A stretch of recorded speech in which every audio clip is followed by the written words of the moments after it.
ગુરુવારની સવારે જ ગોઝારા અકસ્માતની હારમાળા સર્જાયેલી જોવા મળી છે। મોરબીથી જૂનાગઢ પરિક્રમાએ જઈ રહેલા ભાવિકોને આ અકસ્માત નડ્યો છે। ગોંડલના ચોરડી ગામ પાસે ટેમ્પો પલટી ખાઈ જતા ગમખ્વાર અકસ્માત સર્જાયો।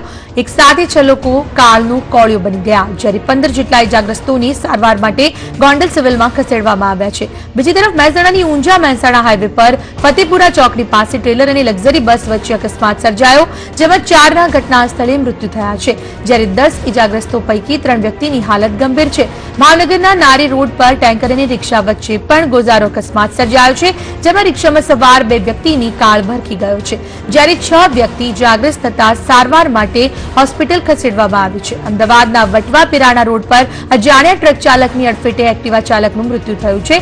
આજે એક દિવસમાં જ અકસ્માતોની હારમાળા સર્જાઈ છે અને આ કાળમુખા અકસ્માતે એક સાથે 14ના જીવ લીધા છે, જ્યારે 30થી વધુ લોકો ઇજાગ્રસ્ત થયા છે।